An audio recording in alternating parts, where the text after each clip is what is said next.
You open your eyes, and the very first feeling isn't joy or gratitude or even clarity. It's weight, a strange kind of heaviness that lives behind the eyes, under the ribs, somewhere between your spine and your breath. You get up, and the world expects your smile, so you give it. But only you know that smile is held together by threads of duty, not delight. You walk into your day, fully dressed, but somehow feeling naked, like you forgot to put on something invisible, something that used to protect you. But now you can't name it anymore. And it's not because you're lazy. It's not because you're not strong enough. It's not even because something is wrong with you. No, it's because you've been living off a kind of energy that doesn't truly belong to you. You've been sipping from the wells of caffeine, motivation speeches, and borrowed confidence. They lift you, yes, but only long enough to crash again. And each crash is harder to recover from.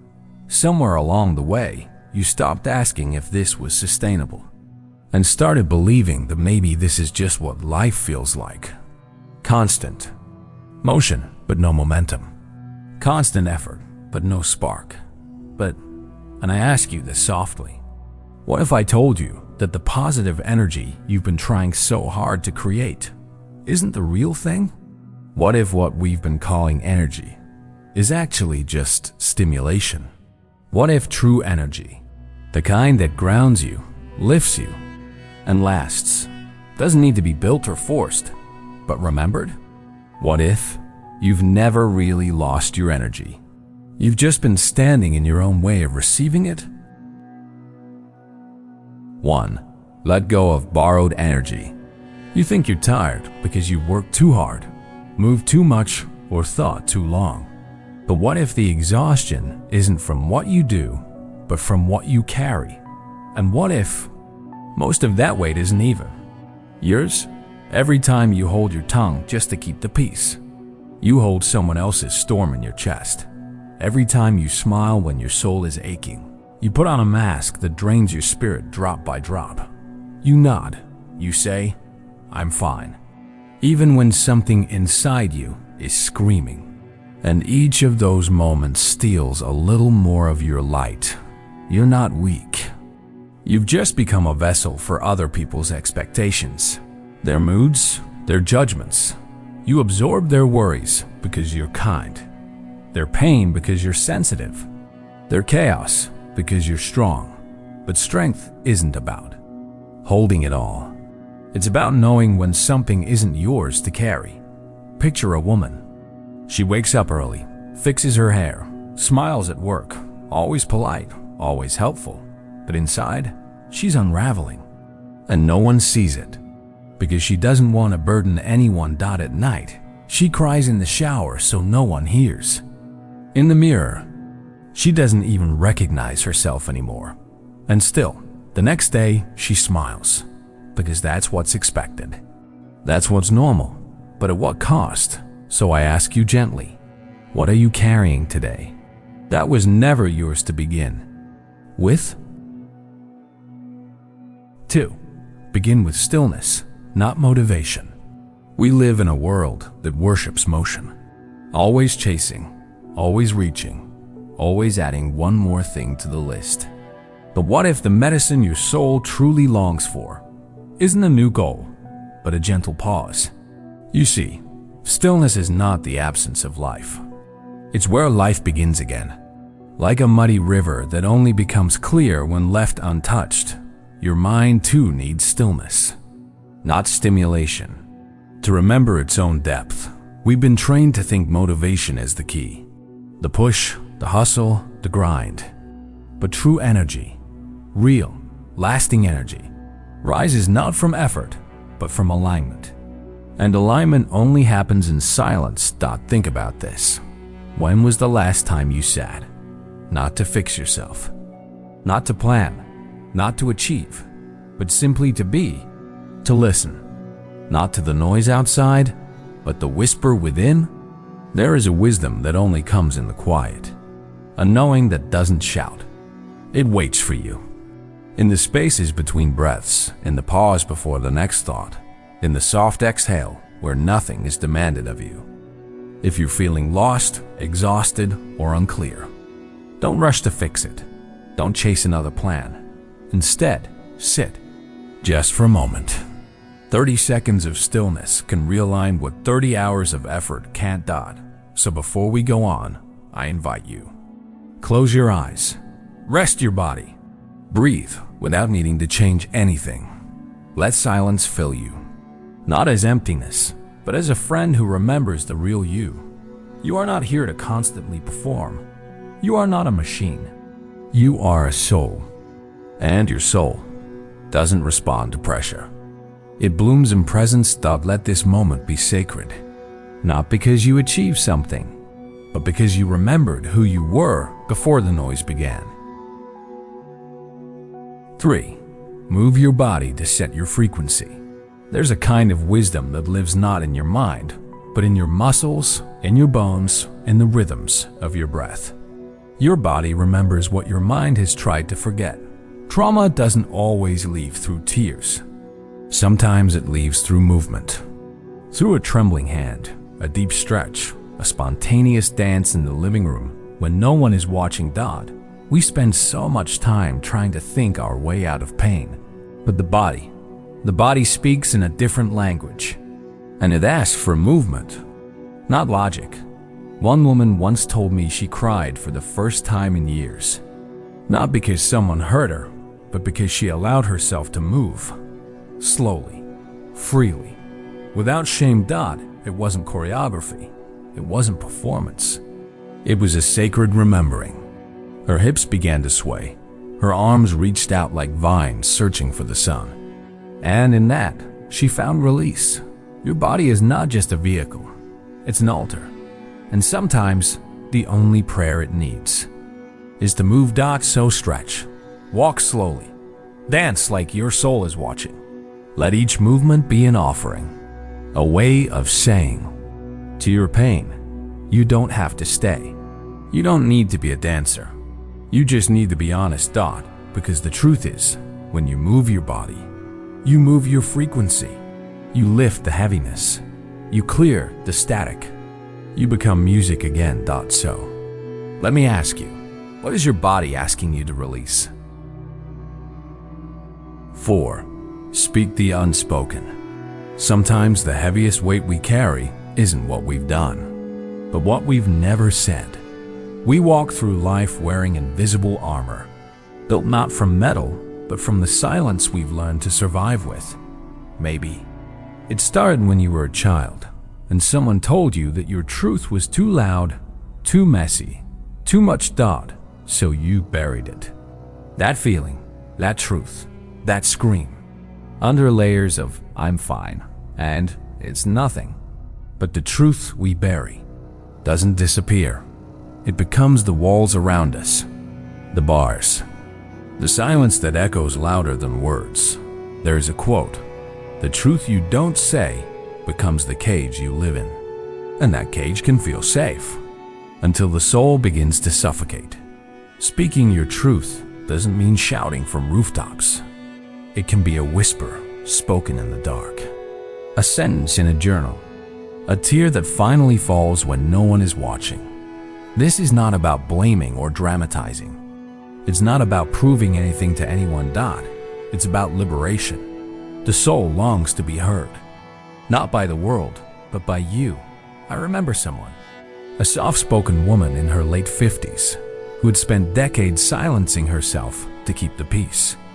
In her family, one day, she wrote a single sentence in her notebook. "I needed someone to choose me, but I never asked." And she cried for an hour. That sentence didn't fix everything, but it opened the door. She finally heard herself. And that's the start of all healing. Telling yourself the truth, softly, bravely, and without needing it to be perfect. So I ask you gently, what is one truth you've buried so deep, even you forget it's there? Maybe it's time to speak it, not for anyone else, but to set yourself free. 5. Choose inputs that match your future self. There is a quiet truth we often overlook. Your energy is not only fed by what you eat, but also by what you hear, what you watch, what you read, and what you allow to echo within the chambers of your inner world. Every input is a seed. The words you hear, the music you play, even the silence you sit with, they all take root somewhere deep within you. And in time, they bloom into thoughts, emotions, decisions, and even the way you carry yourself. You cannot plant lotus seeds in poison and expect them to bloom. That is a law of nature, but also a law of the soul. So ask yourself gently, not with judgment, but with love. What are you feeding your future self? What are you letting into the sacred temple of your mind? Some inputs may feel harmless. A show, a scroll, a conversation. But pay close attention. How do you feel after? Not just in your mind, but in your body. Your breath, your chest, your heart. Have you noticed how some podcasts leave you inspired, while others leave you empty? How some people's voices uplift your spirit, and others pull you quietly into a fog? This is no accident. You're absorbing energy, whether you mean to or not. Imagine your mind like a sacred altar. Would you let anyone walk in with muddy feet? Would you play noise inside a monastery? Then why do we do it to ourselves? The future version of you, the one who is grounded, luminous, peaceful. That self is built today in every choice you make about what to let in, every voice you listen to, every piece of content you allow to live inside your thoughts. This is not about control. It's about reverence. Your inner world deserves to be treated as sacred, because from it, your entire life unfolds. So let me ask you, with kindness, what are you letting in that doesn't belong in the temple of your mind? 6. Reclaim energy from overthinking. There's a kind of exhaustion that doesn't come from what we do, but from what we think. Endlessly, restlessly, without pause. And yet, it's not the thoughts themselves that drain us. It's how tightly we grip them, how we chase them like shadows we'll never catch. Overthinking is like running on a treadmill with no destination, convincing ourselves we're going somewhere just because we're moving. We replay conversations, we rewrite memories, we rehearse futures that may never come, not realizing we are pouring our life force into illusions. But what if we didn't have to chase or fight these thoughts? What if the way out was simply learning how to watch without clinging? Imagine sitting by a river and every thought is a leaf floating by. Not a command to follow, not a problem to fix, just a visitor passing through. When we stop reacting, we start returning to ourselves, to this moment, to a space where clarity lives. In this space, we realize thoughts don't define us, they visit us. And like clouds, they shift, dissolve, move on. The invitation is simple, but not easy. Can you sit, breathe, and let them pass? Not to fix, not to fight, but just to be the sky that lets it all come and go. Your freedom begins where you're chasing ends. So ask yourself gently, can I let my thoughts float without chasing them? 7. Let beauty nourish you again. There comes a time when your soul no longer thrives on effort alone. When pushing, striving, and doing aren't enough to keep your spirit alive, you begin to realize it is not more force you need, but more wonder. You've spent so long in survival mode that you've forgotten how to let yourself be nourished by beauty. Quiet beauty, soft beauty, the kind that doesn't shout but still awakens something sacred inside you. The truth is, sacred moments are everywhere. In the way the sunlight dances across your floorboards, in the color of the sky that refuses to stay the same for more than a moment, in the sound of wind slipping through the leaves. These are not background details. They are invitations. Invitations to feel again, to breathe again, to be here.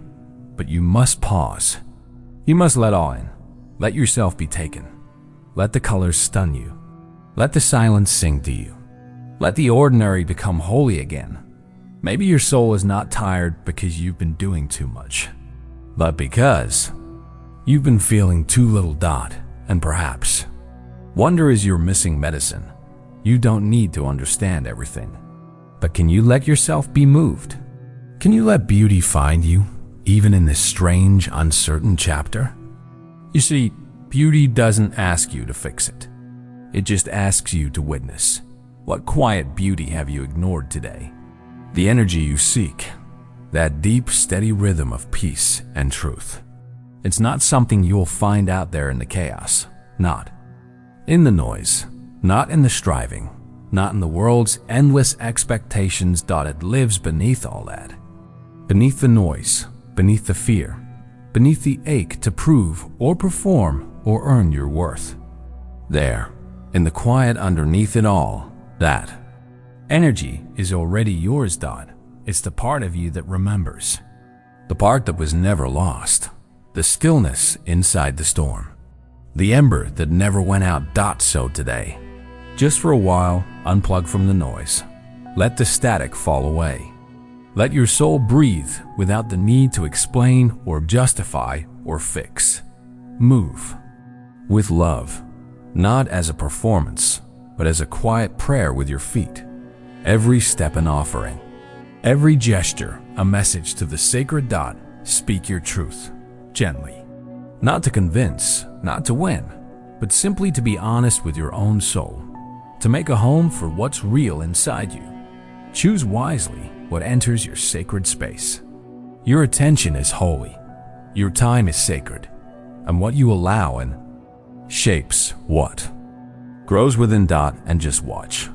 Just notice what returns. When you stop forcing and start remembering, if any part of this spoke to your soul, if even one sentence felt like home, I invite you to breathe with it. Let it linger. And if you feel called, feel free to subscribe, or to share the piece that touched you. You're not alone on this path. Not even close.